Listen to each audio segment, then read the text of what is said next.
लेकिन सबसे पहले शुरुआत करते हैं विदेशी बाजारों से। तो संकेत जो मिल रहे हैं इस वक्त एशियाई मार्केट से अगर शुरुआत करें तो मिले जुले संकेत हैं। इस वक्त गिफ्ट निफ्टी तो ऊपर दिखाई दे रहा है, करीब 44 अंकों की तेजी है गिफ्ट निफ्टी में 19,870 के आसपास।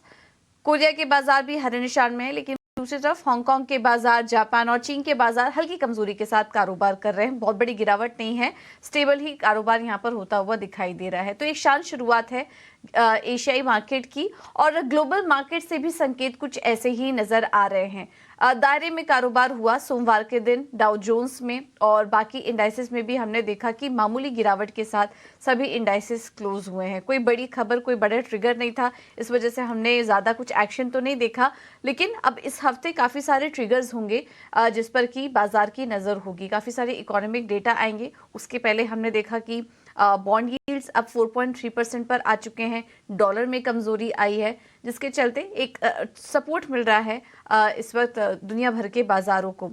बाकी संकेतों पर नजर डालें तो स्टॉक स्पेसिफिक एक्शन हमने काफी देखा, स्पेशली रिटेल स्टॉक्स में, क्योंकि ब्लैक फ्राइडे का मौका था। और इस बीच हमने देखा कि ई कॉमर्स कंपनियों में तेजी दिखी सोमवार के दिन, और भारी छूट के चलते ब्लैक फ्राइडे की जो ऑनलाइन बिक्री थी वहां पर 7.5% की बढ़ोतरी देखने को मिली सालाना आधार पर। इसके बाद जब सोमवार को यूएस मार्केट्स खुले तो इन तमाम स्टॉक्स में तेजी थी। अमेजॉन भी मजबूती के साथ बंद हुआ, और एफरिम के शेयर में भी 12% का उछाल देखने को मिला है।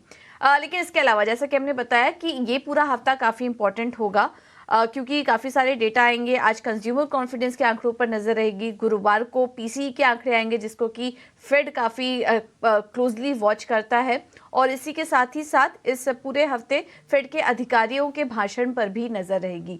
ये पूरा महीना तो हमने देखा कि काफ़ी शानदार तेजी थी इंडाइसेस में। डाउ जोन्स में अगर पूरा महीना देखें तो 8% से ज़्यादा की तेजी देखने को मिली। नैस्डैक 12% से ज़्यादा की तेजी, और S&P 500 इस पूरे नवंबर महीना अच्छा रहा अमेरिकी बाजारों के लिए। और इस उम्मीद से कि अब फेड हो सकता है कि यहाँ से ब्याज दरों में और बढ़ोतरी ना करे। हाँ, रेट कट साइकिल कब शुरू होगा अभी वो निश्चित नहीं है, लेकिन फिलहाल बढ़ोतरी के आसार तो नहीं आ रहे। और उसके चलते हम देख रहे हैं कि दुनिया भर के बाजार फिलहाल स्थिर हो चुके हैं, और आगे के डेटा पॉइंट्स पर नजर है। इसी के चलते हमने देखा कि बॉन्ड मार्केट्स और कमोडिटी मार्केट देखेंगे तो वहां पर भी थोड़ी स्थिरता आई। बॉन्ड यील्ड्स अब 4.3% पर आज के नीचे आ चुके हैं। डॉलर में कमजोरी आई है, जिसके चलते सोने में हमने देखा कि एक तेजी के साथ कारोबार हुआ, और 6 महीने के ऊपरी स्तर पर सोना कारोबार कर रहा था।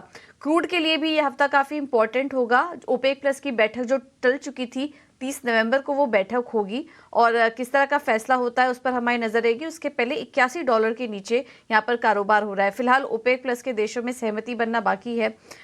देश में उत्पादन कटौती को लेकर कुछ मतभेद नजर आ रहा है, और सऊदी अरब क्रूड उत्पादन कटौती के पक्ष में है, लेकिन कुछ देश यहाँ पर पक्ष में नहीं दिखाई दे रहे हैं।